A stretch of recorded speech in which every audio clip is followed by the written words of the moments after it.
The rain hit my face like tiny needles as the usher pointed toward the folding chairs outside the tent. "Not family enough for the front row," he said, his voice flat as cardboard. Behind him, through the clear plastic walls, I could see my daughter Emma in her white dress, laughing with people I'd never met. The venue was the Hillcrest estate, the same place where I'd celebrated my own wedding 32 years ago. Now I stood in mud while strangers sat where mothers belong. My purse held the one thing that would change everything, a cream envelope my late husband had left with his attorney, sealed with instructions to open only if I was ever excluded from our daughter's life. That moment had arrived. If you've ever felt invisible in your own family's story, drop a comment with your city and subscribe, because what happened next proved that truth has a way of demanding its seat at the table. The usher was maybe 25, hired help who didn't know my name or my history. He held a clipboard like it was the guest list for heaven itself. "Mrs. Chen is in row 3, he said, glancing down. "That's outside." Water pooled in the grass where he pointed, soaking through the white runners they'd laid down as a path. My heels sank slightly with each step. Through the tent, I watched Emma's future mother-in-law, Patricia Whitmore, adjust the orchid centerpieces I wasn't allowed to choose. Patricia had money, the kind that came with vacation homes and lawyers on retainer. She'd made it clear 6 months ago that she was planning this wedding, not me. Emma had just nodded along, her eyes avoiding mine like I was a stranger asking for spare change at a grocery store entrance. The chairs outside were the cheap kind, white resin that wobbled on uneven ground. I sat in the 3rd row, rain dripping from the tent's edge onto my shoulder. My dress, a soft blue silk I'd bought specifically for today, was already marked with water spots. Around me sat people I recognized from Emma's childhood, her 3rd grade teacher, Mrs. Robertson, and Tom Chen, my late husband's college roommate. They looked as confused as I felt. "This doesn't seem right," Mrs. Robertson whispered, leaning toward me. Her gray hair was frizzing in the humidity. I shook my head, unable to speak past the tightness in my throat. Inside, the string quartet began playing Pachelbel's Canon. That's when I opened my purse and felt the envelope, its weight suddenly feeling like vindication wrapped in paper. My husband David had been specific in his will. The estate was divided simply, half to Emma upon her wedding day, and half to me immediately. But there was a codicil, a single page that his attorney, Mr. Harrison, had handed me just 3 days ago in his oak-paneled office. "David added this 2 months before he passed," Mr. Harrison had said, sliding it across his desk. The page contained one clause, numbered section 7.3. It stated that if Emma ever excluded me from a major family event, the trust controlling her inheritance would be restructured. Every dollar, all $473,000 of it, would revert to a charity of my choosing unless she made amends within 30 days. I'd read it 5 times in that office, my hands shaking. Now I reread it in the rain, the plastic page protector keeping the ink safe. The ceremony was starting. Patricia Whitmore stood at the entrance of the tent, greeting guests like she was the mother of the bride. She wore cream, which everyone knows you're not supposed to do at someone else's wedding, but rules didn't apply to people like her. Her husband, Gerald, stood beside her in a perfect tuxedo, his silver hair catching the light from the chandeliers they'd rented. Those chandeliers cost $8,000. I knew because I'd asked Emma about the budget once, back when I thought I had a say. She'd told me not to worry about it, that the Whitmores were handling everything. Handling everything meant erasing me, apparently. The officiant, a friend of the groom's family, began speaking about love and commitment. From where I sat, I could barely hear the words over the rain drumming on the tent fabric above my head. Emma appeared at the tent entrance, her arm linked with her Uncle Robert, David's brother. That was the moment I truly understood the depth of this exclusion. Traditionally, the mother walks the bride down the aisle if the father has passed. David had been gone for 2 years, a heart attack that took him on a Tuesday morning while he was reading the newspaper. Emma had cried in my arms for hours that day. Now she didn't even glance toward where I sat in the rain. Robert, who I'd hosted at Thanksgiving for 15 years straight, didn't look my way either. They walked down the aisle between rows of people who'd been deemed worthy of shelter. The bride's side was packed with Whitmores and their country club friends. Patricia dabbed at her eyes with a monogrammed handkerchief, playing the role of devoted almost mother, while I watched through plastic walls like I was viewing a movie of someone else's life. The vows were traditional, the kind you hear at 100 weddings. Brandon, the groom, was a lawyer like his father, with the same confident voice and expensive watch. He promised to love Emma forever, to stand by her in sickness and health. Emma's voice cracked when she repeated the words back to him. Part of me wanted to run inside, to object or cause a scene. But David's voice echoed in my memory from a conversation we'd had months before he died. "Grace," he'd said, using my full name the way he did when something was important. "If people show you who they are, believe them the first time. But always keep your dignity." So I sat in that wobbly chair, rain mixing with tears on my cheeks, and I waited. The envelope in my purse felt like a loaded gun, and I knew exactly when I was going to fire it. The ceremony ended with applause. Guests stood, blocking my view entirely. I remained seated, watching people file toward the reception tent adjacent to this one. That's when I saw Mr. Harrison, David's attorney, standing near the entrance. He was 71, with wire-rimmed glasses and a briefcase that had seen better decades. We'd arranged this morning that he'd arrive after the ceremony but before dinner. He spotted me and nodded once, a small acknowledgement that our plan was in motion. The plan was simple but devastating. He would present Emma with the codicil publicly, giving her the choice to make things right or lose everything her father had worked 40 years to build. David had owned a manufacturing company, Chen Industrial Solutions, that he'd sold for just under $3 million. Half of that was Emma's wedding gift, a foundation for her future. Mrs. Robertson touched my arm. "Grace, do you want to come inside?" she asked. Her kindness made my throat tight. I nodded, standing on legs that felt uncertain. We walked together toward the reception tent, joining the back of the crowd. Inside, round tables draped in ivory linens surrounded a dance floor. Each centerpiece had orchids that cost $50 a stem. I knew because Emma had shown me the florist's proposal back when I was still involved. The head table sat on a raised platform, and I counted the seats. 12 people, the bride and groom, both sets of parents, except Patricia had taken my place next to Emma, the best man, the maid of honor, and 4 grandparents. David's parents were dead, and mine lived in Oregon, too frail to travel. There was no seat for me, not even at the family table. I stood near the back, clutching my purse, and waited for the room to settle. The DJ announced the wedding party. Brandon's groomsmen entered first, followed by Emma's bridesmaids in dusty rose dresses. Then came Brandon and Emma, and the room erupted in cheers.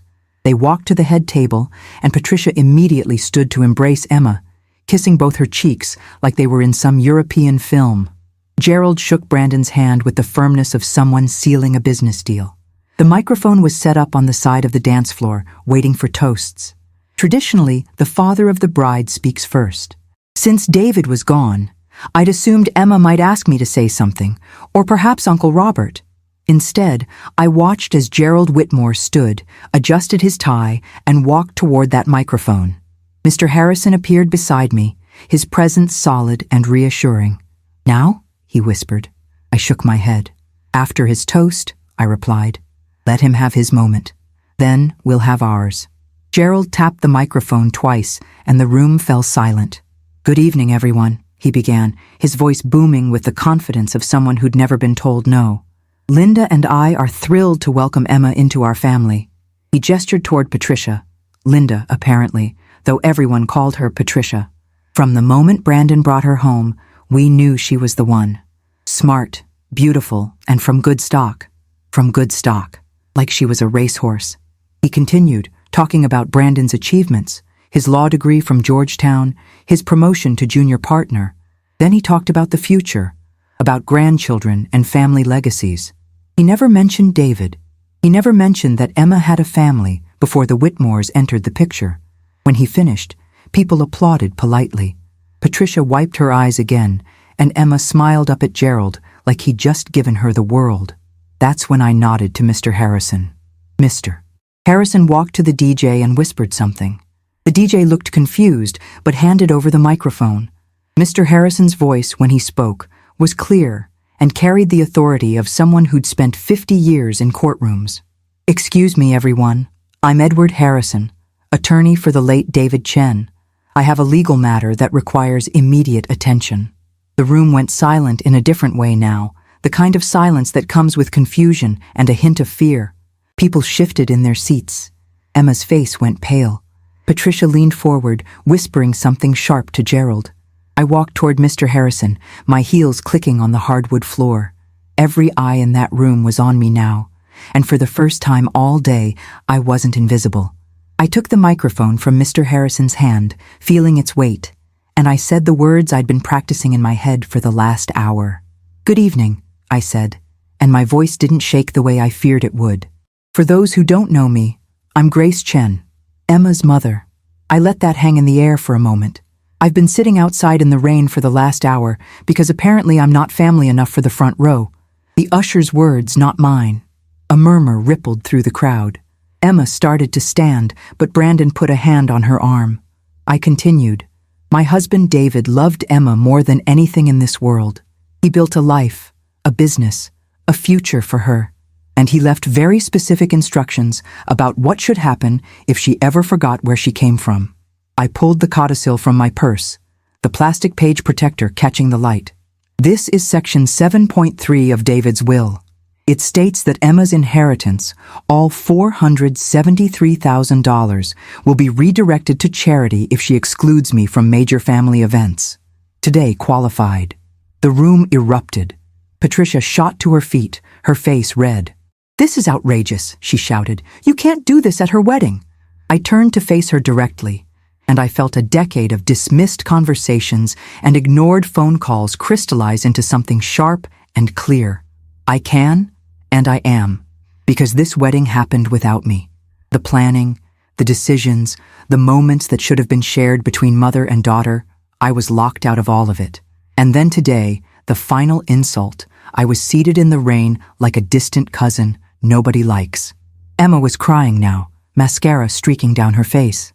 Brandon looked between his parents and his new wife, clearly calculating the financial implications. $473,000 was probably more than his signing bonus at the law firm. Gerald's expression had shifted from anger to something more measured, the look of a man trying to figure out how to negotiate his way out of a corner. Mr. Harrison stepped forward, taking the microphone back. "The codicil is legally binding," he said, his voice calm. "Mrs. Grace Chen has 30 days from today to decide which charity will receive the funds. However, there is a provision for reversal. If Emma makes a public acknowledgement of her error and takes concrete steps to repair the relationship, the trust can be restored." He paused, letting that sink in. Those steps include a written apology, family counseling sessions documented by a licensed therapist, and a public statement at a family gathering of Mrs. Chen's choosing, all within the 30-day window. Emma stood now, her dress rustling as she moved. She walked toward me, her steps unsteady. The room was so quiet I could hear the rain still pattering on the tent roof outside. When she reached me, she stopped about 3 feet away, like there was an invisible barrier she couldn't cross. "Mom," she said, and her voice was small, nothing like the confident woman who'd just taken wedding vows. "I didn't mean—" I held up a hand, stopping her. "Yes, you did. You meant every bit of it. The planning sessions I wasn't invited to, the dress shopping you did with Patricia instead of me, the seating chart that put me outside. Those weren't accidents, Emma. They were choices." Tears streamed down her face, and part of me wanted to comfort her the way I had when she was small and had fallen off her bike. But that mother-daughter relationship had been broken, not by me, but by her choices to value money and status over the woman who'd raised her. "Your father knew this might happen," I continued. "He told me once that he worried the wrong people might influence you. He hoped he was wrong, but he prepared for it just in case." Patricia approached, her cream dress swishing. "This is blackmail," she hissed. "You're manipulating her on her wedding day." I turned to face her, and I saw David's strength flowing through me. "No, Patricia. What you did was manipulation. You took my daughter and made her believe that your money, your connections, your country club lifestyle was more valuable than the woman who sat up with her through fevers, who taught her to read, who worked double shifts to pay for her college application fees before David's business took off." I gestured around the room. "All of this, The orchids, the chandeliers, the designer dress. It's beautiful, but it was built on erasing me. And David made sure there would be consequences for that. Patricia's mouth opened and closed, but no sound came out. Gerald put a hand on her shoulder, and for once, she listened to the unspoken message to be quiet. Emma sank to her knees, her dress pooling around her. "I'm sorry," she sobbed. "I'm so sorry, Mom. I didn't realize." But she had realized. That was the thing. You don't accidentally seat your mother outside in the rain. You don't accidentally exclude her from every planning meeting. These were deliberate choices, made over months, each one a small cut that bled until I was nearly empty. "Sorry isn't enough," I said, and I hated how hard my voice sounded, but it needed to be said. "Sorry is what you say when you step on someone's toe. This requires more." Mr. Harrison handed her a copy of the codicil requirements. "Read it," he said gently. "You have options, Emma, but they require real change, not just words." She took the paper with shaking hands, her eyes scanning the typed text. Brandon joined her, reading over her shoulder, and I watched his jaw tighten as he understood the terms. The guests were whispering now, a low buzz of conversation that filled the tent. Some looked at me with sympathy, others with something like respect. Mrs. Robertson gave me a small nod from her table near the back. Tom Chen raised his glass slightly in a subtle toast. These were the people who remembered David, who knew what our family had been before money and social climbing had poisoned it. I took the microphone again, and the room quieted. "I'm going to leave now," I said. "This is still your wedding day, Emma, and I won't ruin it entirely. But know this, the next move is yours. You have 30 days to decide what matters more, your father's legacy and the mother who loved you unconditionally, or the life you've built by pretending I don't exist." I handed the microphone back to the DJ and turned toward the exit. Emma called after me, "Mom, please don't go." I paused but didn't turn around. "I sat in the rain for an hour, Emma. I think I've stayed long enough." I continued walking, my heels clicking in the silence. Mr. Harrison followed, his briefcase in hand.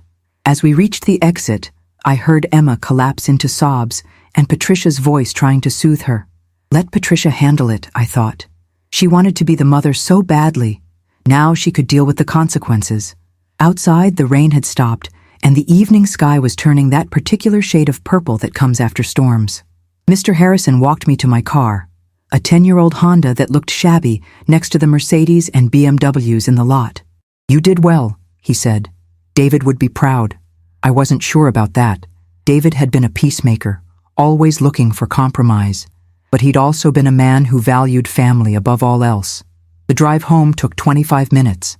I lived in the same house where Emma had grown up, a 3-bedroom ranch in a neighborhood that had been fashionable 40 years ago, but now was just comfortable. Emma had wanted me to sell it after David died, to move into a condo closer to her apartment downtown. But this house held memories. David teaching Emma to ride a bike in the driveway, family dinners around the kitchen table, Christmas mornings with wrapping paper scattered across the living room floor.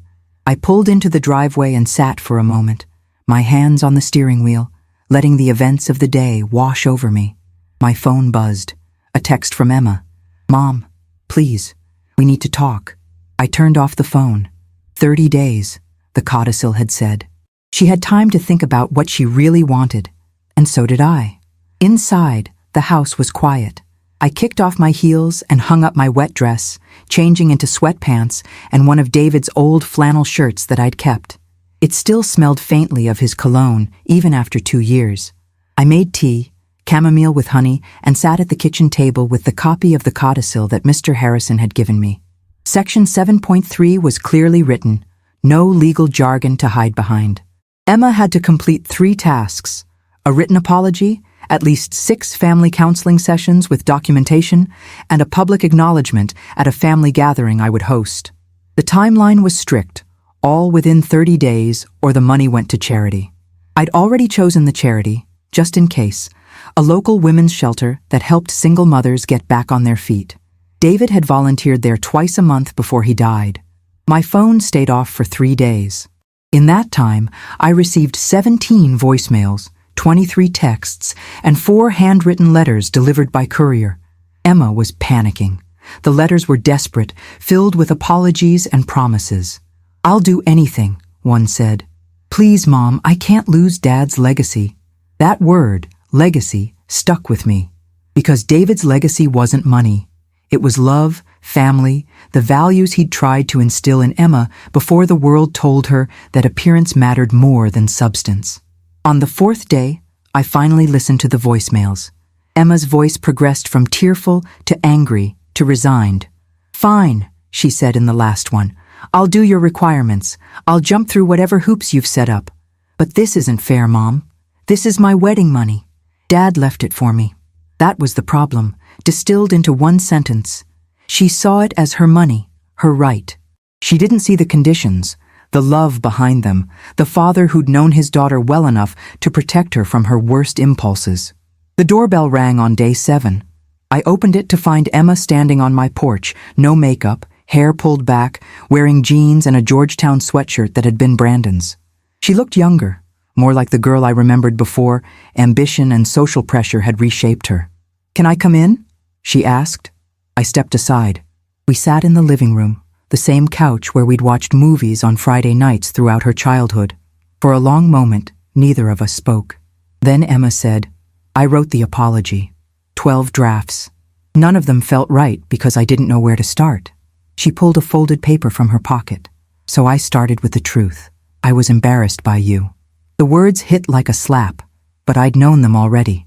She continued, "Brandon's family has money, connections. I wanted to fit into their world, and you didn't." I took the paper from her hand and read it. The apology was raw, honest in a way that Emma hadn't been in years.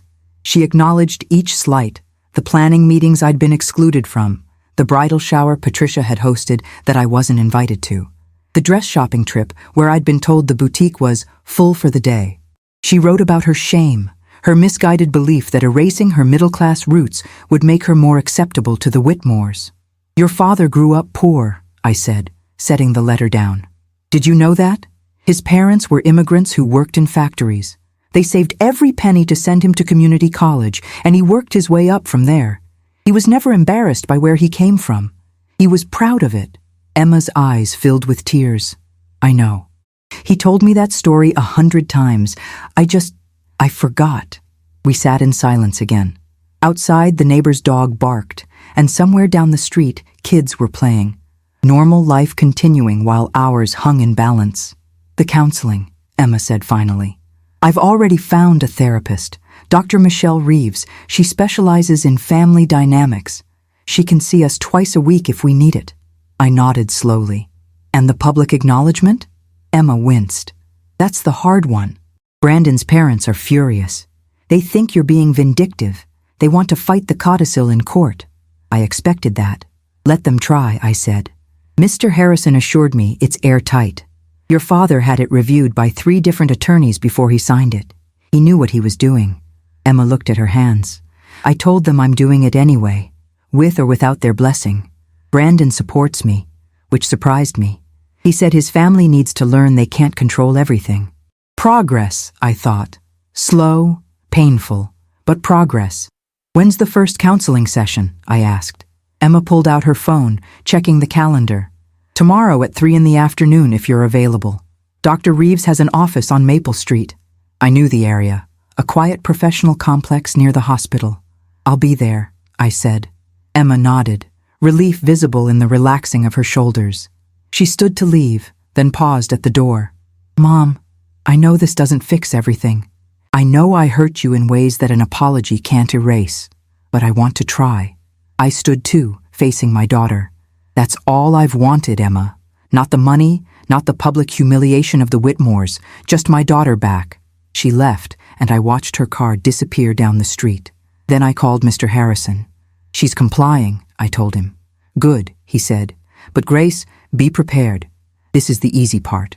Real change is harder." Dr. Reeves was in her 50s, with kind eyes and an office decorated in soft blues and greens. Emma and I sat on opposite ends of a couch while Dr. Reeves settled into her chair with a notepad. "So," she began, "tell me what brought you here." Emma looked at me, and I nodded for her to start. She explained the wedding, the seating arrangement, the codicil. Dr. Reeves listened without interrupting, occasionally making notes. When Emma finished, Dr. Reeves turned to me. "And how did that make you feel, Grace?" It was such a therapist question, but I answered honestly. Erased. Like 32 years of motherhood meant nothing because I didn't have the right address or the right connections. Dr. Reeves nodded. "Emma, can you understand that perspective?" Emma's voice was small when she answered. "Yes, but I didn't see it then. I just saw Mom as an obstacle to the life I wanted." The session lasted 90 minutes. Dr. Reeves gave us homework, write letters to each other explaining our perspectives without judgment or defensiveness. "No but statements," she said. "Just honest feelings." The second session was harder. Emma's letter blamed me for not being more sophisticated, for not learning to fit into the Whitmore's world. My letter blamed her for valuing status over love. Dr. Reeves had us read the letters aloud, and by the end, we were both crying. "This anger is necessary," Dr. Reeves said. "You can't heal what you don't acknowledge." By the fourth session, something shifted. Emma talked about the pressure she'd felt from Patricia, the constant comparisons to Brandon's accomplished cousins, the implication that she wasn't quite good enough unless she completely transformed herself. "I thought erasing you would make them accept me fully," she admitted. "But it just made me lose myself." The public acknowledgement was scheduled for day 28. I'd organized a family dinner at David's favorite restaurant, Lombardi's Italian, a small place with red checked tablecloths and candles in wine bottles. I invited Uncle Robert, Tom Chen, Mrs. Robertson, and a dozen other people who'd known David and our family. The Whitmores were not invited, and Emma had to tell them why. "This is your mother's event," Dr. Reeves had coached her. "They don't get to control this narrative." The night arrived. Emma showed up 30 minutes early, helping me set up a small microphone. Lombardi's didn't usually do speeches, but the owner, Marco, had known David for 20 years and made an exception. Emma wore a simple blue dress, no designer label, no statement jewelry. She looked nervous. "I don't know if I can do this," she whispered. "Yes, you can," I said, "because this time, you mean it." The guests arrived, filling the private room Marco had reserved. Uncle Robert hugged me, whispering, "David would be handling this differently, but I'm not sure he'd be wrong to do what you did." Tom Chen brought flowers, daisies like the ones David used to buy me every Friday. Mrs. Robertson squeezed my hand, her eyes saying everything she didn't voice aloud. When everyone was seated, Emma stood. Her hands shook as she held the microphone. "Thank you for coming," she began. "I asked you here because I need to say something publicly, something I should have said months ago." She took a breath.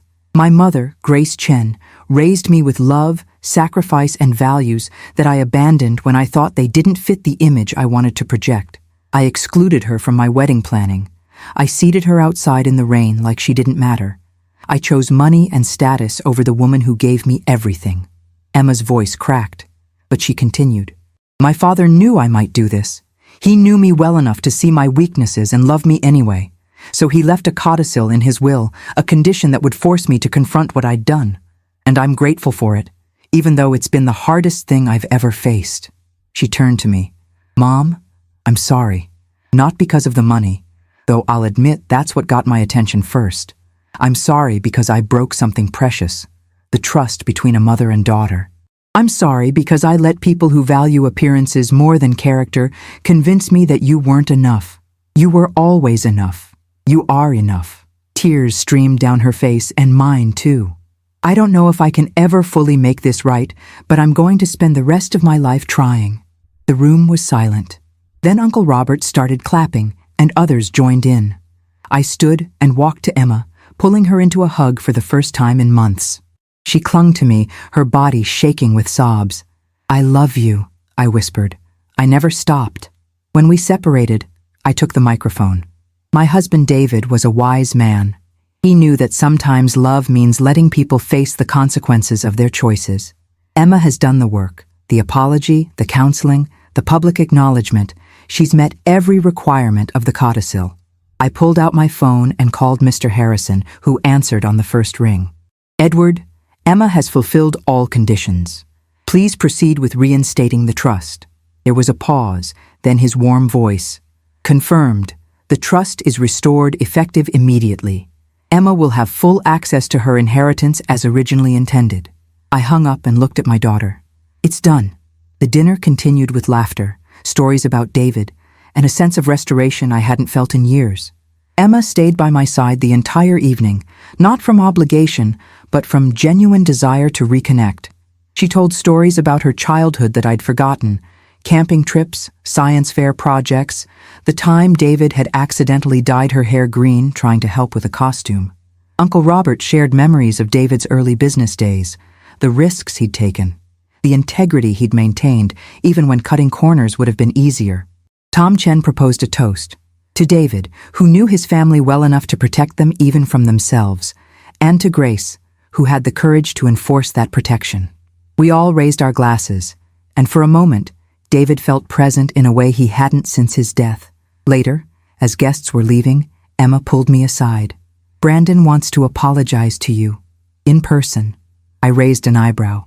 For what? Emma looked uncomfortable. For not standing up to his parents. For going along with the exclusion. He said he was a coward, and he wants to make it right. I considered this. Brandon had seemed like a decent man during the few interactions we'd had before the wedding planning freeze. Tell him I'm willing to meet. But Emma, you need to know something. The Whitmores aren't going to change. Patricia will always believe her way is the right way, and Gerald will always use money to solve problems. You'll have to set boundaries, firm ones, if this marriage is going to work without losing yourself again. Emma nodded. Dr. Reeves said the same thing. We're working on it in couples counseling now. Brandon's willing to learn. That's more than his parents are offering. 3 weeks after the dinner, Emma invited me to brunch. Not at some trendy spot downtown, but at a small cafe near my house, the kind of place with mismatched chairs and homemade pastries. Brandon was there, looking less polished than usual in khakis and a sweater. When I sat down, he stood and extended his hand. Mrs. Chen, I owe you an apology. I stood by while my parents erased you from Emma's life. I told myself it wasn't my place to interfere in family dynamics, but that was a cop-out. Emma is my family now, and so are you. His handshake was firm, his eyes direct. I believed him. Thank you, Brandon. That means something. We sat, and Emma poured coffee from a carafe. Brandon's been reading Dad's journals, she said. I nearly dropped my cup. I didn't know David kept journals. Emma smiled. Neither did I, but we found them while cleaning out the attic. He wrote about his business philosophy, his family hopes, his fears. Brandon pulled out a small leather-bound notebook. He wrote this entry about 3 years ago. May I read it? I nodded, curious. Brandon cleared his throat and began. I worry about Emma. She's brilliant, driven, but she has a hunger for acceptance that could lead her astray. Grace grounds her, reminds her of what matters. But I see Emma pulling away, drawn to a world where appearances trump substance. If I'm gone, and she's lost her way, I hope Grace has the strength to pull her back, even if it hurts. Especially if it hurts. Real love sometimes looks like tough love. He closed the journal. He knew, Mrs. Chen. He knew exactly what would happen, and he trusted you to handle it. I wiped tears from my eyes. David had seen the future, or at least a version of it, and he'd prepared for it with his usual meticulous care. Emma reached across the table and took my hand. I found something else in the attic, something I want you to have. She pulled a small box from her purse and slid it toward me. Inside was a necklace, a simple gold chain with a pendant. David's wedding ring, modified into a piece of jewelry. Dad's ring, I breathed. Emma nodded. I was going to keep it, but it belongs with you. You were his partner, his love. I was just lucky enough to be born from that love. I fastened the necklace around my neck, feeling the weight of David's ring against my chest. It felt right, like a piece of him had come home. We finished brunch talking about the future. Emma and Brandon were looking at houses, places with yards and good school districts. We want kids someday, Emma said, and we want them to know their grandmother. The real one, not some sanitized version that fits someone else's expectations. As I drove home, I thought about the journey from that rainy wedding day to this moment. The codicil had been a blunt instrument, forcing change through consequence. But maybe that was what was needed. Emma had been on a path that would have led to permanent estrangement, a life of superficial success built on broken family bonds.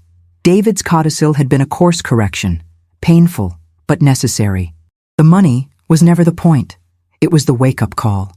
Emma had to decide what she valued more, her father's legacy of integrity and family, or the Whitmore world of status and appearance. She'd chosen family. Not perfectly, not without stumbling, but she'd chosen it. And that choice, more than any apology or counseling session, was what mattered most. David would be proud, not of the conflict, but of the resolution, of a daughter who'd found her way back. 6 months later, Emma called with news. "Mom, I'm pregnant."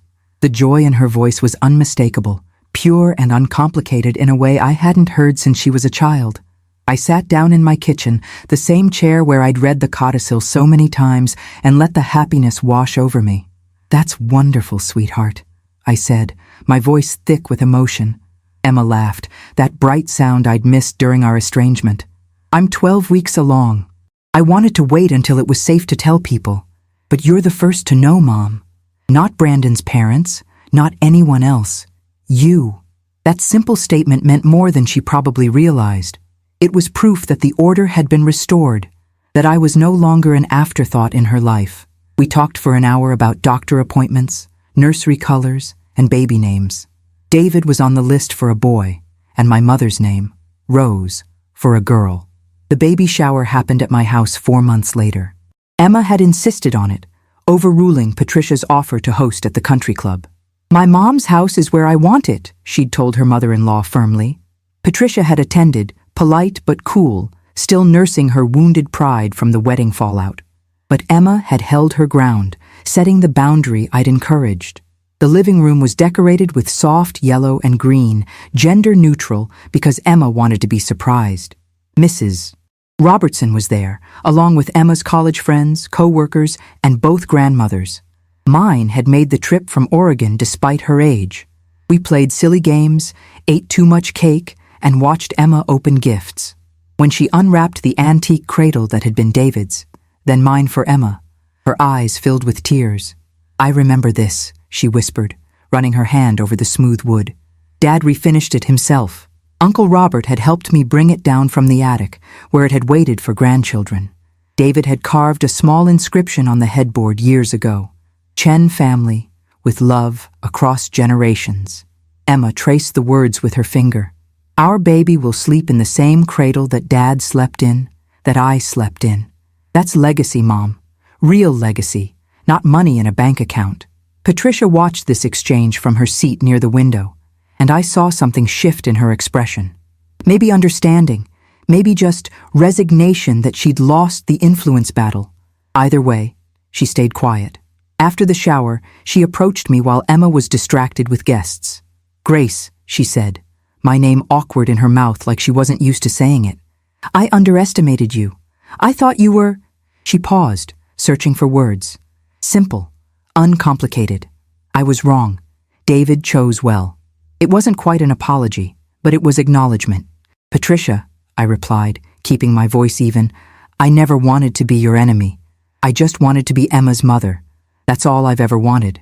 She nodded once, a sharp movement, then returned to her seat. Gerald joined her, whispering something I couldn't hear. They left early, before the shower officially ended, but Emma barely noticed.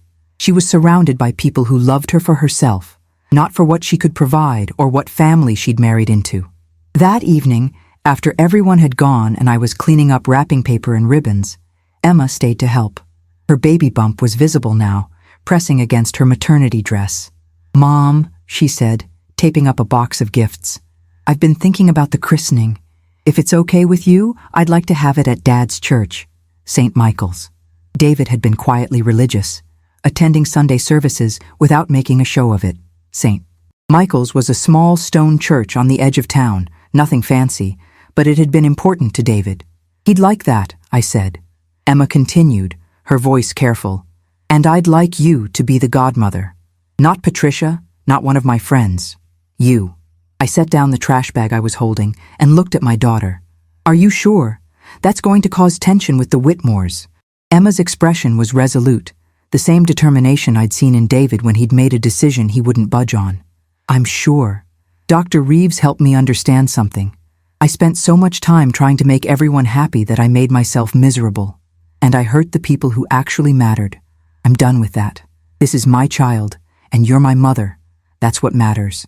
I hugged her, careful of her belly, and felt the baby kick between us. Life continuing. David's legacy in the most literal sense. The baby arrived on a Tuesday morning in March, 3 weeks early, but healthy. A girl, 6 pounds and 4 ounces, with a full head of dark hair like David's. Emma named her Rose Grace Chen Whitmore, honoring both grandmothers, but putting my name in the middle where it belonged. I was in the delivery room, holding Emma's hand, while Brandon stood on her other side. When Rose was placed in Emma's arms for the first time, my daughter looked at me and said, "Thank you for not giving up on me, Mom. Thank you for loving me enough to let me face consequences." I kissed her forehead, salty with sweat from labor. "That's what mothers do, sweetheart. We love you through everything, even when you make it hard." Rose opened her tiny eyes, unfocused and new, and I saw David in her face. Not just the physical features, but something else.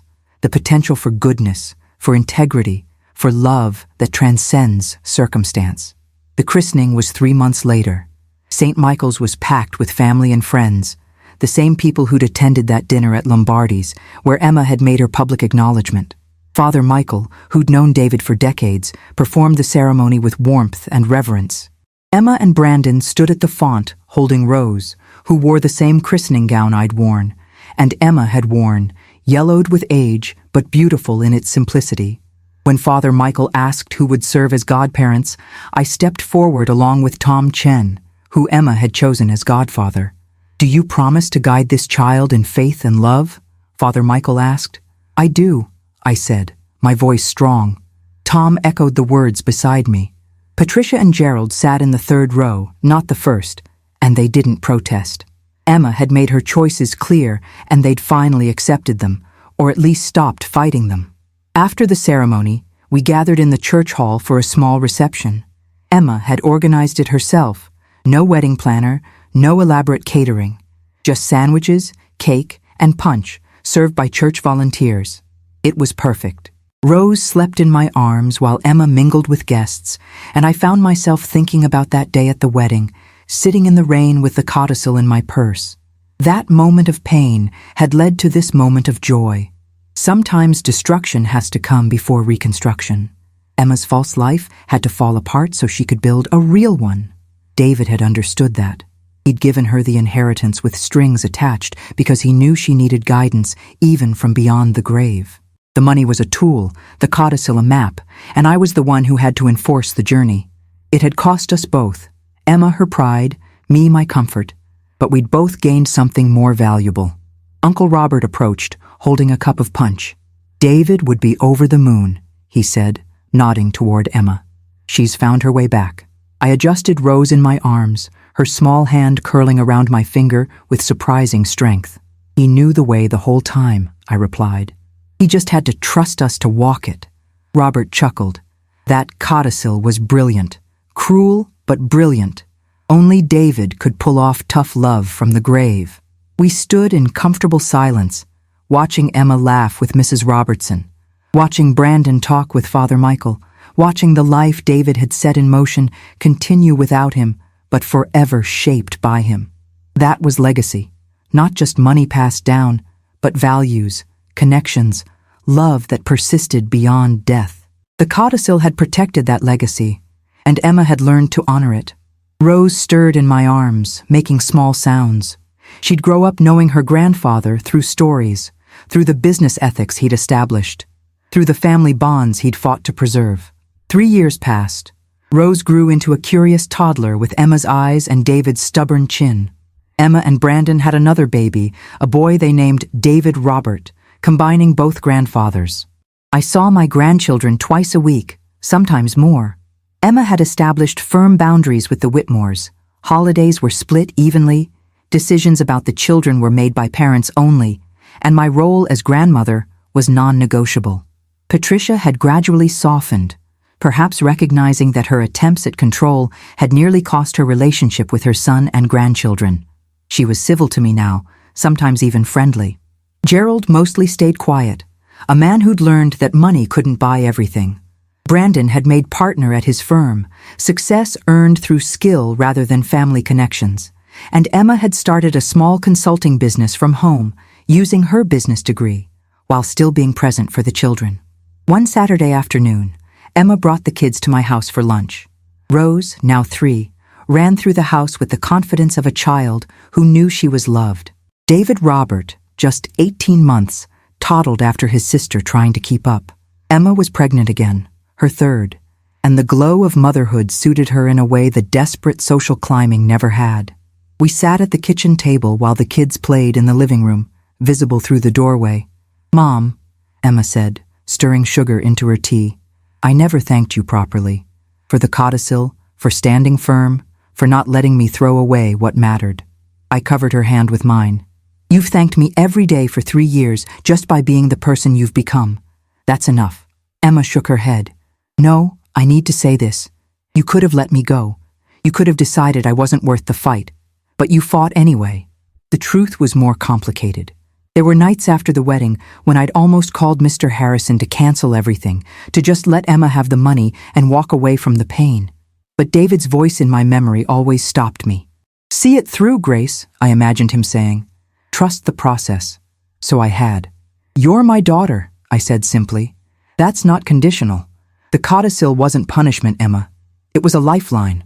Rose ran into the kitchen, her dark pigtails bouncing. "Grandma, David broke the cradle." She announced this tragedy with the seriousness only a 3-year-old could muster. I stood, joints protesting. I was 62 now, feeling every year.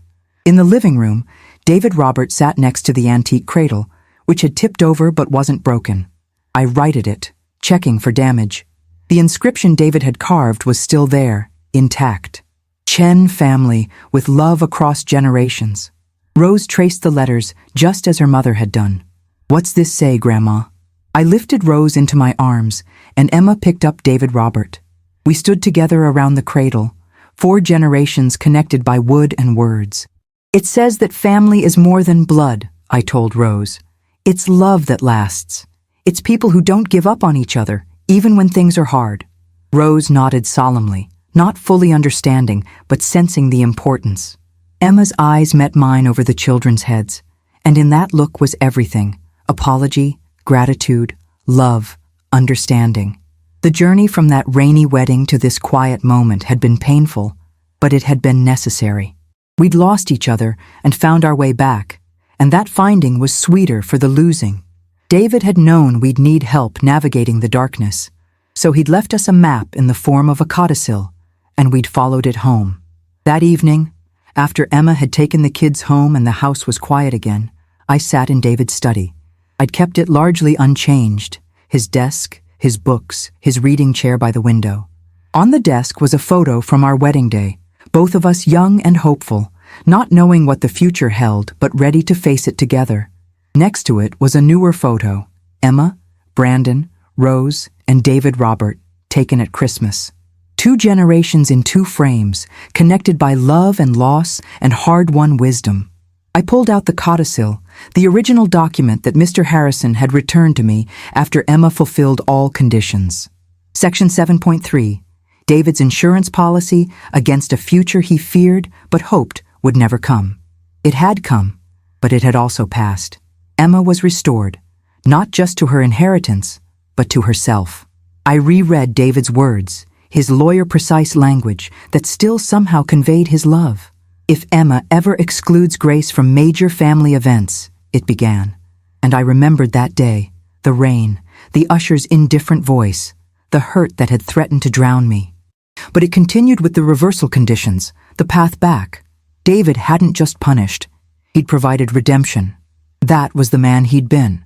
Firm, but fair, holding people accountable while offering them a way to make things right. I folded the codicil and placed it in a fireproof box along with other important documents. Emma's children would never need to see it. They'd grow up in a family that had learned its lessons, that valued connection over appearance, that understood that real wealth was measured in love and integrity, not bank balances or country club memberships. That was David's true legacy, more valuable than any trust fund. The phone rang. "Emma, Mom, I forgot to tell you, Rose wants to plant a garden. She's been talking about it all the way home. Can she do it at your house?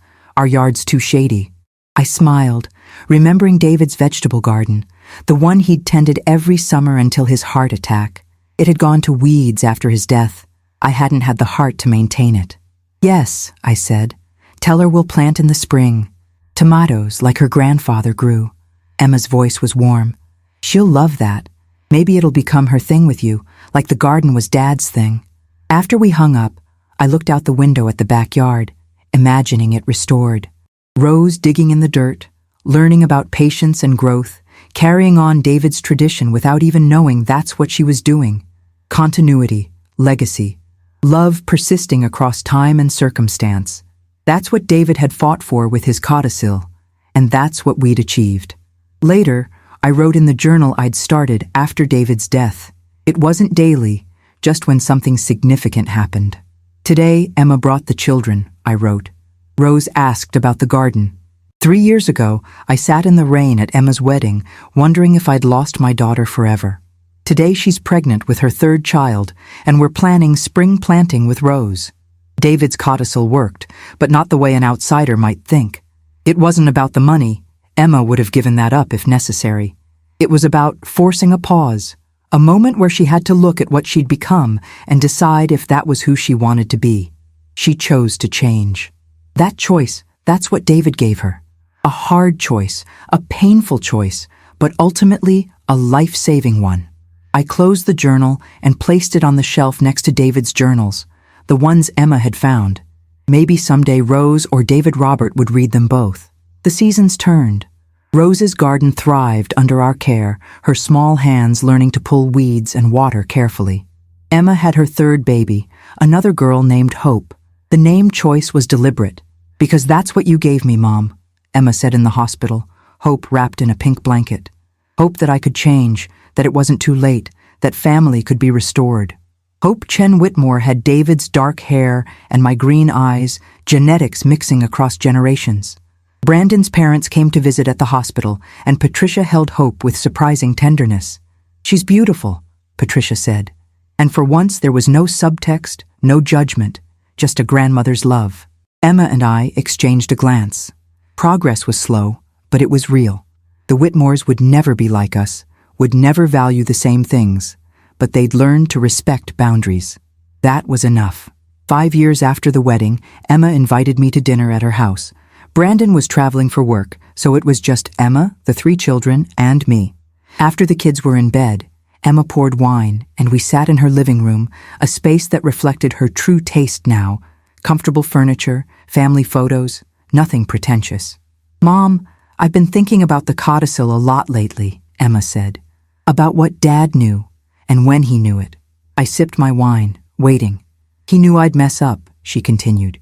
He knew I'd be seduced by money and status, but he also knew I could find my way back. That trust, believing I could change, that's the real inheritance he left me. I nodded.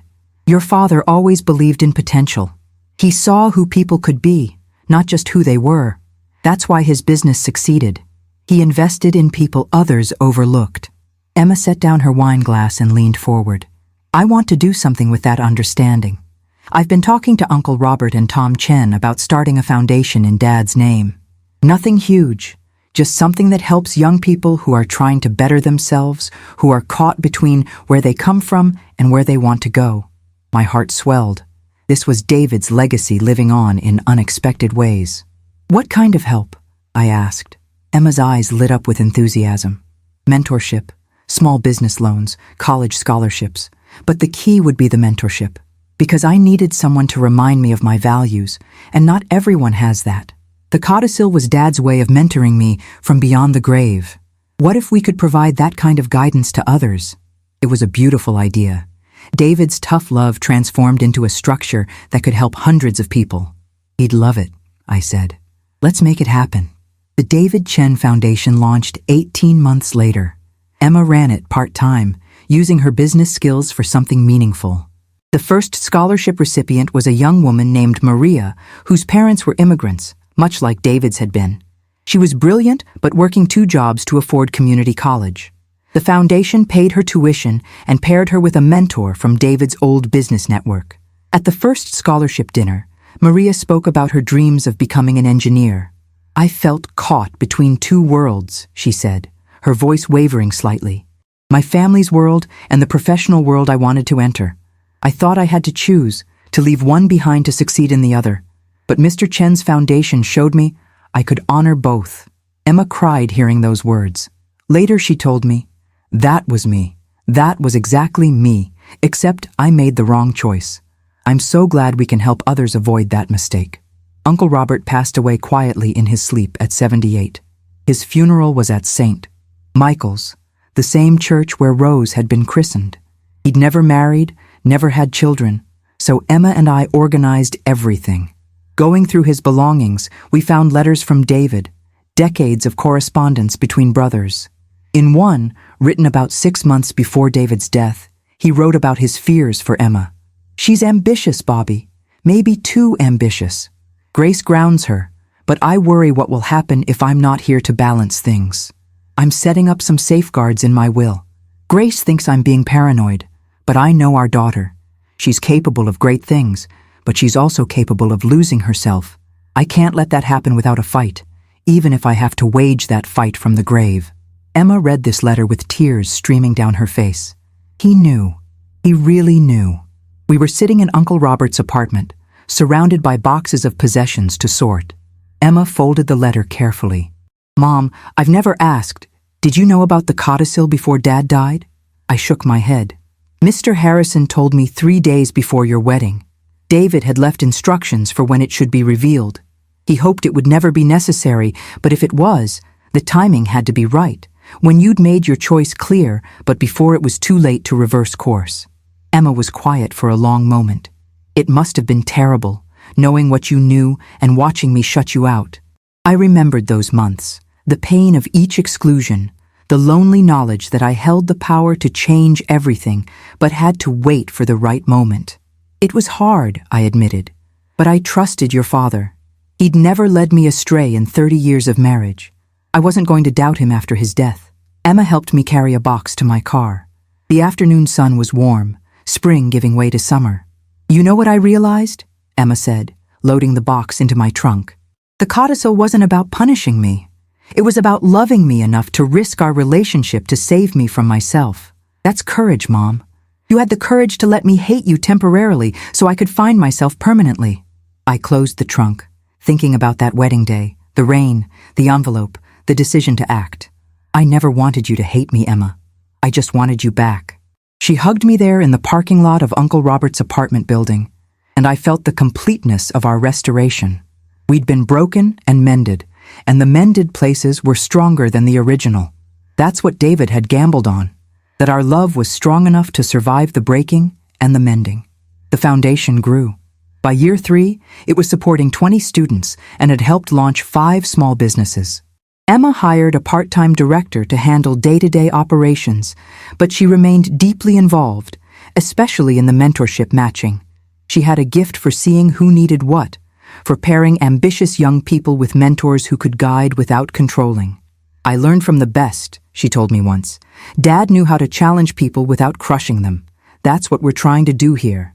The foundation also established an annual award in David's name, given to someone who exemplified his values of integrity, family, and hard work. The first recipient was Tom Chen, who'd stood by our family through everything. The second was Mrs. Robertson, who'd advocated for Emma throughout her childhood and never judged our family during the hard times. Patricia's health declined. At 73, she was diagnosed with early-onset dementia.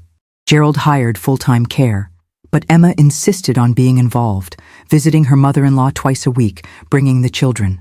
I asked her once why she was so devoted to a woman who'd caused so much pain. "Because she's Brandon's mother," Emma said simply, "and because I understand now what it's like to lose yourself. She lost herself to status and control, just like I almost did. I can have compassion for that." Watching Emma with Patricia, I saw David's influence. He'd always believed people were more than their worst moments, that everyone deserved dignity even when they'd failed. Emma had learned that lesson through the codicil crisis.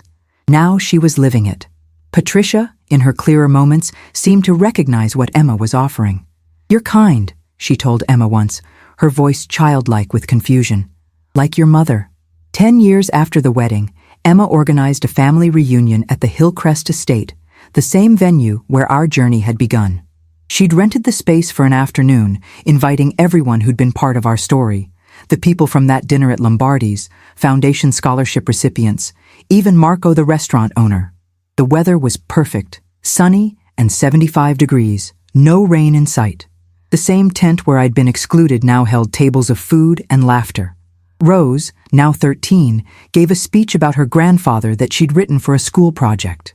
David Chen believed in second chances, she read, her voice clear and confident. He believed people could change if they had the right support and the courage to admit they were wrong. His legacy isn't just money or a business. It's the lives he touched and the example he set. She'd never met David, but she knew him through stories. Emma stood to speak next. 10 years ago, I got married in this tent. It should have been the happiest day of my life, but I'd made choices that excluded the most important person, my mother. Some of you were here that day. You saw me seat her outside in the rain while I celebrated with people who valued status over love. The crowd was silent.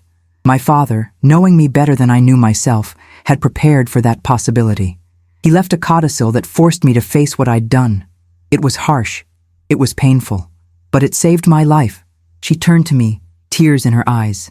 Mom, you had the courage to enforce Dad's final lesson. You risked our relationship to save it. That's a debt I can never fully repay, but I spend every day trying. Thank you for not giving up on me. Thank you for showing me what real love looks like. The afternoon continued with games, food, and stories. David Robert, now 8, asked me about the codicil. He'd overheard enough conversations to be curious. We sat together under a tree, away from the crowd. Grandma, why did Grandpa put that rule in his will? I considered how to explain it to a child. Your grandfather loved your mother very much. He knew she might make mistakes, big ones. So he left instructions to help her find her way back if she got lost. David Robert frowned, thinking. But Mom said it took away her money. That seems mean. I smiled. It seemed mean at the time. But sometimes the kindest thing you can do is let someone face the consequences of their choices. Your grandfather was wise enough to know that, and brave enough to do it, even though he wouldn't be here to see it through. David Robert nodded slowly. I hope I'm wise like that someday. His simple statement carried the hope of generations. As the sun set, Emma and I stood together, watching the families mingle. Patricia was there, in a wheelchair now, Gerald beside her. She didn't remember the wedding or the conflict, but she smiled at the children playing. Brandon was pushing Hope on a swing set they'd brought in for the younger kids. Tom Chen was talking with one of the Foundation Scholarship recipients about job opportunities. Mrs. Robertson sat with a group of Emma's old friends, probably sharing embarrassing childhood stories. This is what Dad wanted, Emma said quietly. Not perfection, but connection. People choosing each other despite their flaws. I slipped my arm through hers. He'd be proud of you, Emma. Not because you're successful or because you run a foundation, because you learned the lesson and you're passing it on. Emma rested her head on my shoulder. I learned it from both of you. Dad set the trap, but you sprang it. Together, you saved me. The reunion ended as the stars came out. Families packed up, promising to stay in touch, and slowly the venue emptied. Emma and I were among the last to leave. We stood in the spot where I'd sat in the rain 10 years ago, and Emma put a small plaque in the ground. She'd had it made specially. It read, "On this spot, Grace Chen sat in the rain while her daughter forgot what mattered. This marker commemorates not that failure, but the restoration that followed. May all who see it remember that love perseveres, that courage sometimes means being willing to break something to fix it, and that family is not about perfection, but about never giving up." It wasn't a monument to pain, but to healing. We stood there together as the last light faded, two women who'd traveled through darkness and found their way back to each other, stronger for the journey. Driving home that night, I thought about David and the codicil that had changed everything.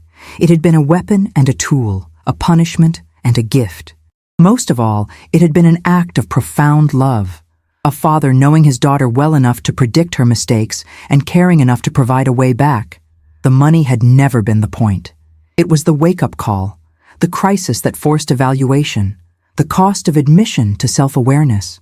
Emma had paid that cost, and in paying it, she'd gained something far more valuable than $473,000. She'd gained herself back, and in the process, I'd gained my daughter back. We'd both been transformed by fire, and we'd emerged stronger, clearer, more connected. That was David's final gift to us, and it was worth every painful moment. Years continued to pass. Emma's foundation expanded to 3 states. Rose graduated high school as valedictorian and chose to study social work, inspired by her mother's transformation and her grandfather's values. David Robert became interested in engineering, Maria's journey influencing his dreams. Hope, the youngest, showed signs of David's business acumen, running lemonade stands with detailed profit calculations at age 8. Emma and Brandon's marriage remained strong, built on the foundation of shared values rather than social climbing. They'd sold the large house they'd bought to impress the Whitmores and moved to a comfortable home in a good school district. Patricia passed away peacefully, her last clear moment spent holding Emma's hand. Gerald followed within the year, his will surprisingly generous to the foundation. Perhaps he'd learned something too. I watched all this unfold with gratitude, each milestone a testament to the power of that codicil, that moment in the rain, that choice to fight for what mattered. On what would have been David's 75th birthday, Emma organized a memorial service at St. Michael's. She'd done this every 5 years, gathering people to remember and honor him. Father Michael, now in his 80s, led the service with the same warmth he'd shown at Rose's christening. People shared stories, business partners talking about David's integrity, friends recalling his humor, family remembering his love. When it was my turn, I stood at the pulpit with a copy of the codicil in my hand. "This document," I said, holding it up, "saved my daughter's life, not literally but spiritually. It forced her to confront who she'd become and choose who she wanted to be. David wrote this in love, not anger. He knew Emma might stumble, and he provided a way back. That's the kind of man he was, always thinking ahead, always protecting his family, even from themselves. I miss him every day, but I see him in our daughter, our grandchildren, and everyone the foundation helps. His legacy lives on." After the service, people gathered in the church hall. Rose approached me with a young man, clearly nervous. "Grandma, this is Tyler. He's a foundation scholarship recipient, and he's studying business law." Tyler shook my hand with the earnest grip of someone trying to make a good impression. "Mrs. Chen, your husband's foundation changed my life. I was working dead-end jobs, couldn't afford school. Now I'm 2 years from my degree." These stories never got old. Each one was David's legacy multiplied, his values spreading ripples far beyond our family. "What will you do with your degree?" I asked. Tyler glanced at Rose, and I caught something there. Young love, tentative but real. "I want to help small businesses navigate legal issues. The way Mr. Chen built his company, ethically and carefully, that's my model. Rose has been telling me stories about him." I smiled at my granddaughter. She'd found someone who understood what mattered. The cycle continued. Later, Emma and I sat in my kitchen, the same table where so many conversations had happened. She was 50 now, her hair showing threads of gray she didn't bother to dye. I was 72, feeling my age but grateful for every year. "Mom," Emma said, holding a cup of tea, "I've been working on something with the foundation board. We want to create a new program called Second Chances. It would help families in crisis, particularly when adult children have become estranged from parents." I listened, intrigued. The model would be based on Dad's codicil, not the financial part, but the structure. Counseling requirements, public acknowledgement, concrete steps toward reconciliation. We'd provide the framework and support, but families would have to do the work. It was brilliant. David's personal solution transformed into something that could help hundreds of families. "What made you think of this?" I asked. Emma smiled sadly. "The foundation gets letters. People who've heard our story, who are living their own versions of it. Parents who've been excluded. Children who've lost their way. They want help. They want hope." The Second Chances program launched with 10 families. Emma personally oversaw each case, applying the lessons she'd learned. The success rate was remarkable. 7 out of 10 families achieved meaningful reconciliation within the year. The stories varied, but the patterns were familiar. Adult children seduced by wealth or status, parents pushed aside, relationships broken by pride or fear. The program provided structure, professional support, and most importantly, hope that repair was possible. News outlets picked up the story, and the foundation received national attention. Emma was interviewed on morning shows, and she always told our story honestly. "I was the villain in my own family's story," she'd say. "But my father loved me enough to force me to see that, and my mother loved me enough to enforce it." That's what this program does. It provides the structure for families to save each other. 5 more years passed. I was diagnosed with cancer, treatable but serious. Emma took a leave from the foundation to care for me during treatment. She drove me to appointments, sat with me during chemotherapy, researched alternative treatments. Brandon managed the kids, and they visited frequently, bringing light into the hard days. During one particularly difficult session, Emma held my hand and said, "I'm grateful, that I get to do this, that I didn't lose you permanently because of my stupidity 10 years ago." I squeezed her hand, the IV line pulling slightly. We lost each other temporarily so we could find each other permanently. That's what the codicil gave us. The cancer responded to treatment. 6 months later, I was in remission, tired but alive. Emma threw a small celebration, just family, and I watched my grandchildren play, grateful for time I might not have had without modern medicine and stubborn genetics. Rose got engaged to Tyler the year I turned 75. She asked me to help plan the wedding, and I saw David's influence in her choice. I want it to be about family, Grandma, about bringing people together, not showing off. We planned a simple ceremony at St. Michael's, followed by a reception in the church hall. No Hillcrest estate, no designer dress, no orchestra. Just love and commitment, and people who mattered. Emma was deeply involved, but she constantly deferred to Rose's wishes, learning from her own mistakes. "This is Rose's day," she'd say when offered an opinion. The wedding was beautiful in its simplicity. Rose wore my wedding dress, altered to fit her taller frame. Tyler's family, humble and kind, blended seamlessly with ours. When Rose and Tyler exchanged vows, I saw the future, a generation that had learned from our struggles, that valued substance over appearance. Emma stood beside me during the ceremony, and I felt her hand slip into mine. We didn't need to speak. The moment said everything. How far we'd come, what we'd survived, what we'd built from the ashes of that rainy wedding day 15 years ago. Rose and Tyler's first dance was to a song David had loved, a quiet country ballad about enduring love. Emma cried, and so did I, but they were good tears, healing tears. The kind that wash away old pain and make room for new joy. At the reception, Rose gave a speech thanking everyone, but especially Emma and me. My mother taught me that it's never too late to change, to admit you were wrong, to fight for what matters. My grandmother taught me that love means holding people accountable, even when it hurts. Together they showed me what family really means. The room applauded, and I saw faces that had been at that other wedding, that had witnessed both the fall and the rise. The foundation celebrated its 15th anniversary with a gala fundraiser. Emma had stepped back from day-to-day operations, but she remained chair of the board. The event was held downtown, elegant but not ostentatious. Scholarship recipients from over the years attended, sharing their success stories. Maria, the first recipient, was now a senior engineer at a major firm. She donated $50,000 to the foundation, wanting to help others the way she'd been helped. "The David Chen Foundation didn't just give me money for school," she told the crowd. "It gave me permission to be both, to honor my roots and reach for my dreams." That's what Mr. Chen understood, even though I never met him. You don't have to erase your past to build your future. Emma beamed with pride.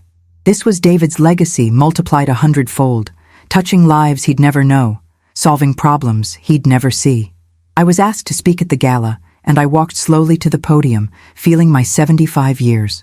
"My husband David died 17 years ago," I began, my voice steady despite the emotion.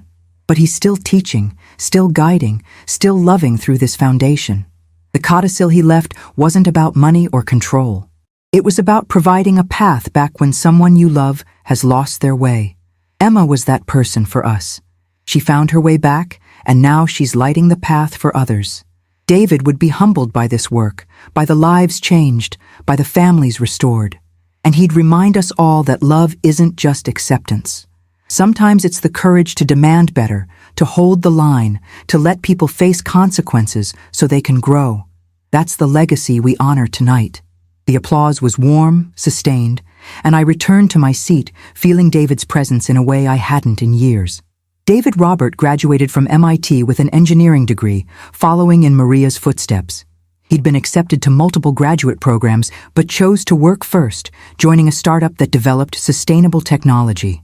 Grandpa would want me to build something meaningful, he told me over the phone. Not just make money, but solve problems.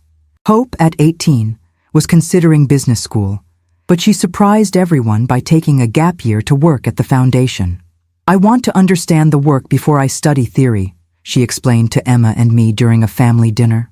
Emma looked at me across the table, and I saw the pride there. Hope had David's practicality and Emma's drive, but without the blind ambition that had nearly destroyed everything. She'd learned from her mother's journey, absorbing the lessons without having to live the pain.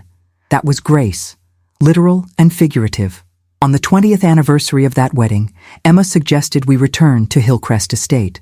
Not to relive the pain, she said, but to acknowledge how far we've come, to close the loop.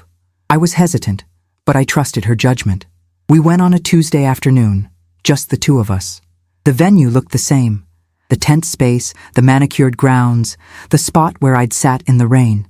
Emma had arranged for the same usher, now in his 40s and managing the estate. He didn't remember us, but Emma refreshed his memory. 20 years ago, you seated my mother outside in the rain. You told her she wasn't family enough for the front row. His face paled with recognition and horror. Ma'am, I was just following the seating chart. I didn't know. Emma held up a hand.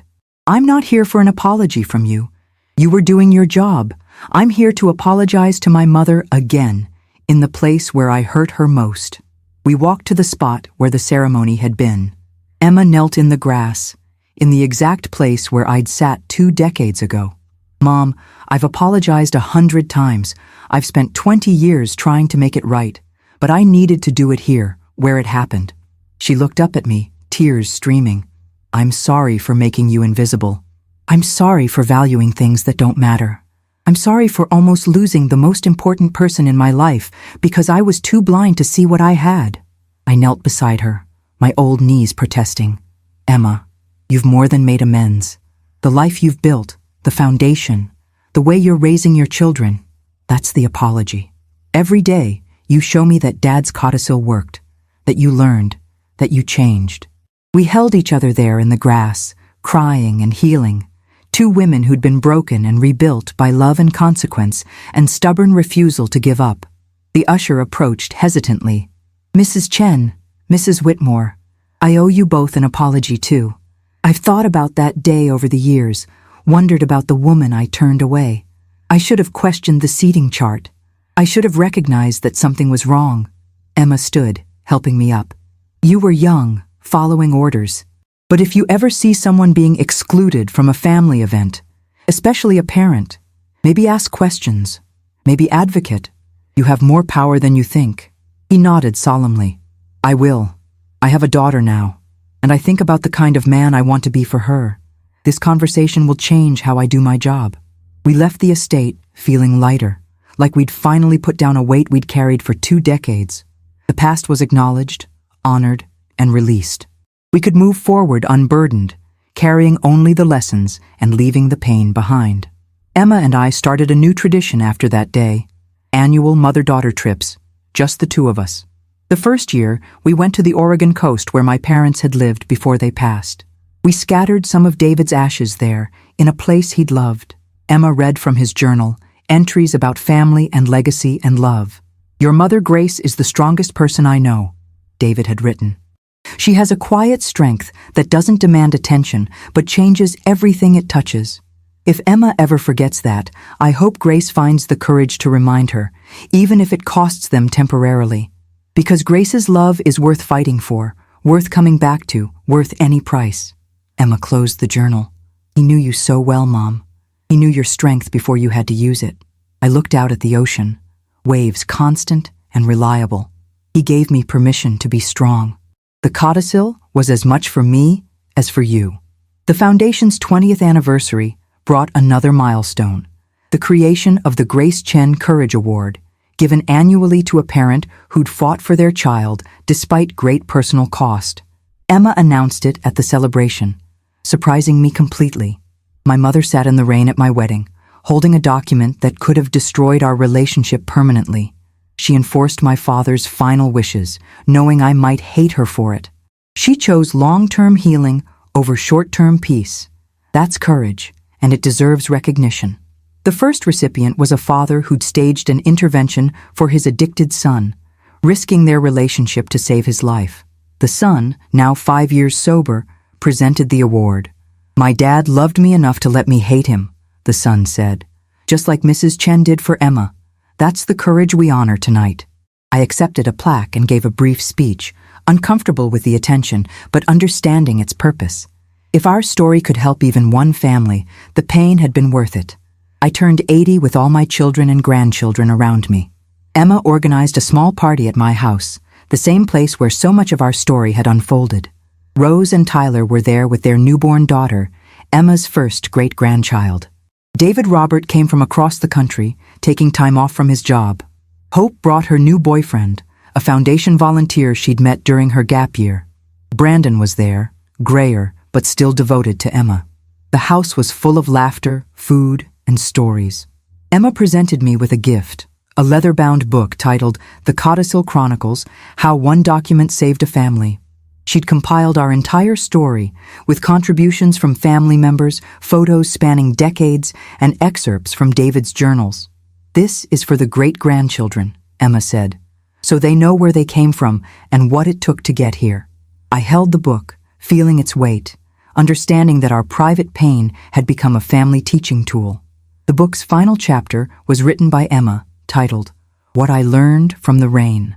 I read it that night after everyone had gone home, sitting in David's old chair with tea growing cold beside me. I learned that love isn't always soft, Emma had written. Sometimes it's hard and demanding and willing to break things to fix them. My mother loved me enough to enforce consequences I desperately needed. My father loved me enough to predict my failures and provide a way back. Together, they saved me from myself. The rain at my wedding wasn't punishment. It was baptism. It washed away the false life I was building and revealed the truth underneath. I sat in privilege while my mother sat in rain, and that image haunts me and motivates me in equal measure. It reminds me what matters: family, integrity, love that persists despite our worst moments. The codicil gave me back my life. The rain gave me back my soul. Years continued their march. I grew frailer, but remained sharp, still attending Foundation events and family dinners. Emma, now in her 60s, had grandchildren of her own. Rose's daughter was joined by 2 sons, and she was raising them with the values we'd fought so hard to preserve. David Robert married a fellow engineer, and they had twins.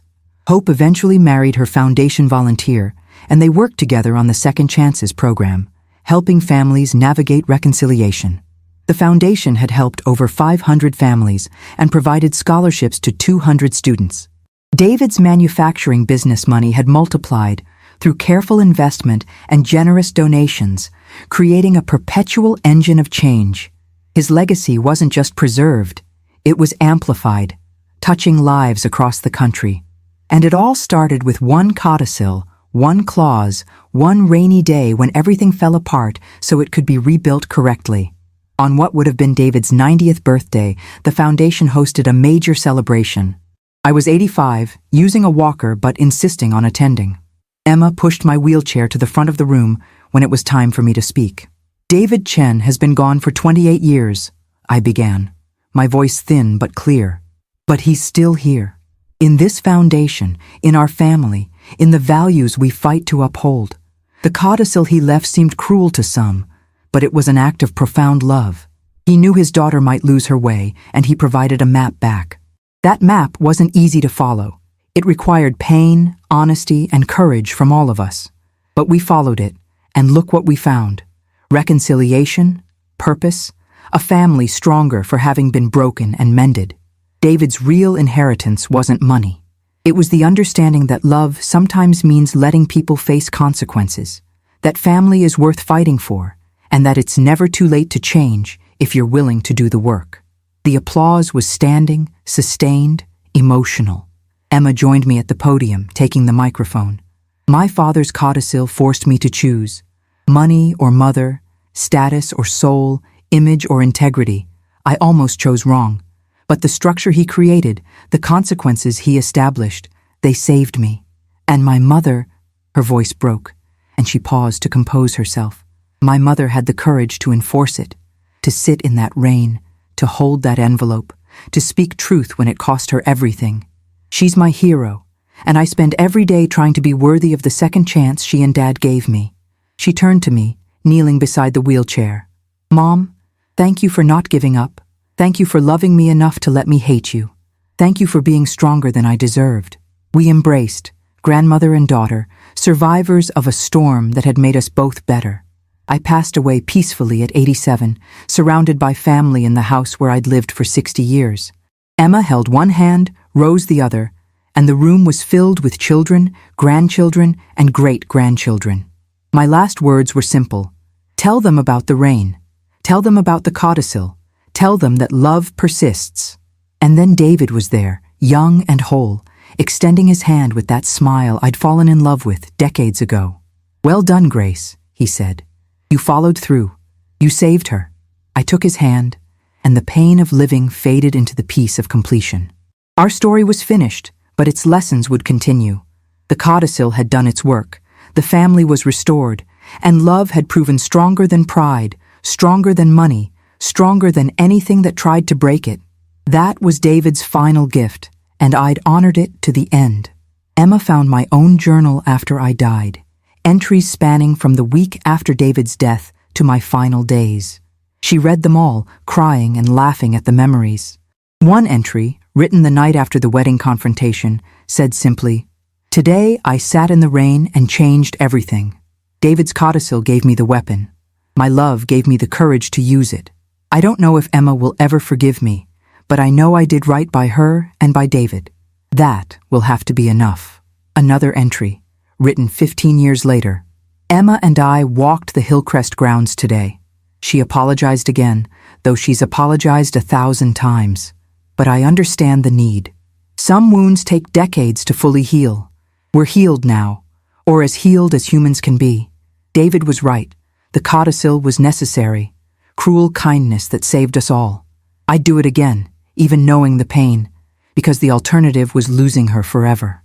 Emma shared my journals with the family, and they became part of the Foundation's teaching materials. Families in the Second Chances program read excerpts, finding comfort in knowing others had walked this path before them. The codicil itself was preserved in a frame at the Foundation's office, a reminder of where it all started. Section 7.3, David's insurance policy against family dissolution, had become a symbol of tough love and restoration. New staff members were told the story during orientation, how a dying man's wisdom had saved his daughter, how a mother's courage had enforced that wisdom, how a family had been broken and remade into something stronger. It wasn't just history. It was a roadmap for the work they did every day, helping other families find their way back from the brink of permanent estrangement and loss. Rose took over the foundation when Emma retired at 70. By then, the organization had expanded to 12 states and helped over 1,000 families. Rose brought her social work training to the role, deepening the counseling component and adding support groups for parents and adult children. Tyler, now a successful attorney, provided pro bono legal help for families needing documentation or formal agreements. David Roberts served on the board, applying his engineering mindset to streamline operations. Hope ran the Second Chances program full-time, her passion for reconciliation driving innovation and growth. The third generation was carrying David's legacy forward, each adding their own strengths while honoring the Foundation's core mission. Emma watched with pride, knowing that the work would continue long after she was gone, that her father's wisdom would help families she'd never meet, in circumstances she couldn't imagine. The foundation published a book on its 30th anniversary, The Codicil Effect: How Structure Saves Families. It detailed case studies, including ours, and provided frameworks for families in crisis. The book became a bestseller, not because people loved drama, but because they recognized themselves in the stories. Parent-child estrangement was more common than anyone wanted to admit, and here was proof that repair was possible with the right structure and support. Emma was interviewed on national television, and she always told the truth. "I was the villain," she'd say without flinching. "I excluded my mother because I was ashamed of my middle-class roots. My father knew I might do this, and he prepared for it. My mother enforced his wishes, even though it cost her dearly. Together, they saved me." This book is for families who need that same saving. The honesty resonated, and the foundation's waiting list grew exponentially. Emma lived to 93, sharp-minded until her final week. She died peacefully with her children around her, in the same house where she'd grown up and I'd raised her. Her last lucid conversation was with Rose. "Tell them about the rain," Emma said, echoing my own final words. "Tell them Grandpa knew, Grandma enforced it, and I learned. Tell them it's never too late to come back, but someone has to hold the line. Someone has to love you enough to let you hate them." Rose promised, crying, and Emma closed her eyes for the last time. At her funeral, the church was packed with family, foundation staff, scholarship recipients, and families the Second Chances program had helped. The eulogy was delivered by Maria, now in her 60s and the foundation's longest tenured board member. "Emma Chen saved my life by showing me I didn't have to choose between my roots and my dreams. But first, her parents saved her life by forcing that same choice." That's the legacy. Love that demands better, that holds the line, that breaks things to fix them. The David Chen Foundation continued to grow under Rose's leadership. By its 50th anniversary, it had helped over 5,000 families and provided scholarships to more than 1,000 students. The Codicil Chronicles, the book Emma had made for me, was published commercially at the Foundation's request. It became required reading for counselors specializing in family systems. Universities used it in psychology and social work courses. The story of a wedding in the rain, a mother's courage, and a father's wisdom became a teaching tool for generations of professionals. And at the center of it all was David's Codicil, Section 7.3, the clause that had seemed so harsh but had proven to be salvation. It hung in the Foundation's lobby under glass with a plaque that read, "Love doesn't always look like we expect. Sometimes it looks like consequences. Sometimes it looks like rain.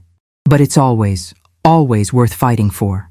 Rose's daughter, named Grace after me, took an interest in family law, specializing in estate planning with a focus on using inheritance as a tool for family healing. She helped clients write their own versions of David's Codicil, customized to their situations, but built on the same principle: love that holds people accountable. "My great-grandfather understood something crucial," Grace would tell clients. "Money is just a tool. How you use that tool in your estate plan can either enable dysfunction or encourage growth. Most people choose enabling because it's easier. The brave ones choose growth, even knowing it might cause temporary pain." She helped dozens of families create structures that would guide the next generation, estate plans that were less about asset distribution and more about value reinforcement. David's wisdom, filtered through 4 generations, was still changing lives a century after his birth. The Foundation's 100th anniversary, celebrated long after I was gone, featured a documentary about our family's journey. Film crews interviewed Rose, David Robert, and Hope, now all in their 80s. They visited Hillcrest Estate, St. Michael's Church, and the house where Emma and I had reconciled. The documentary told the whole story. David's rise from poverty, his business success, his fear for Emma's future, the codicil he created, the wedding day crisis, my enforcement of his wishes, Emma's transformation, and the foundation that grew from that painful seed. It ended with Hope, still running the Second Chances program at 89, saying, "My great-grandfather knew that love sometimes has to be tough. My great-grandmother had the courage to be that toughness. My grandmother learned from it and spent her life teaching others. That's legacy, Not what you leave behind, but who you shape, what you teach, and how that ripples forward through time. The codicil itself, the original document David signed, was eventually donated to a museum specializing in family history and social change. It sat in a climate-controlled case, yellowed with age, but still legible. Section 7.3 still read clearly. If Emma Chen excludes Grace Chen from major family events, the trust shall be restructured. Visitors read it and learned the story. They saw photos of me sitting in the rain, of Emma's tearful apology at Lombardi's, of the foundation's growth, of lives changed. They read David's journals, Emma's memoir, and my own diary entries. The exhibit was called The Codicil Effect, When Love Demands Better, and it became one of the museum's most popular displays.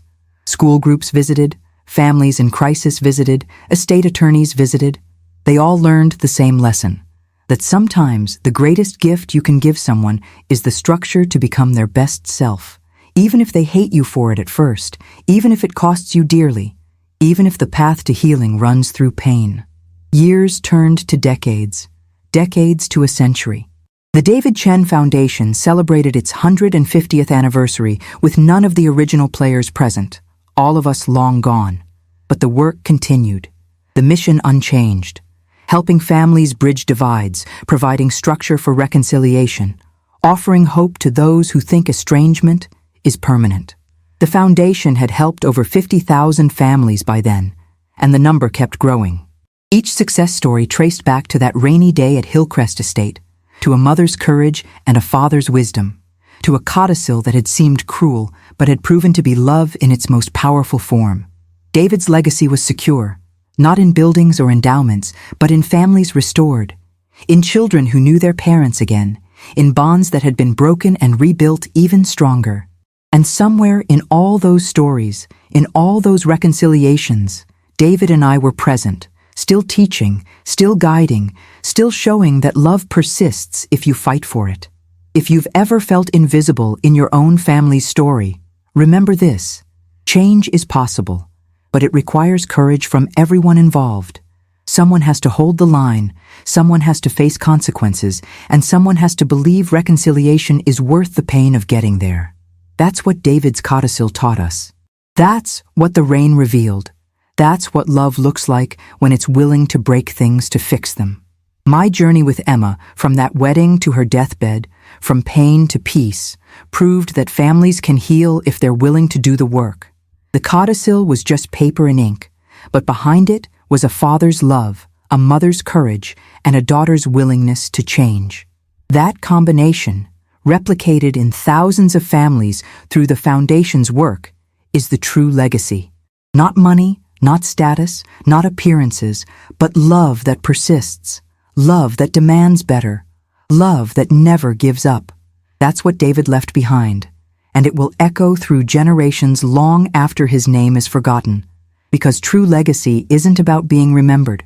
It's about changing lives you'll never meet, solving problems you'll never see, loving people you'll never know through the structures and values you establish. That's the codicil effect, and it's still changing the world, one family at a time,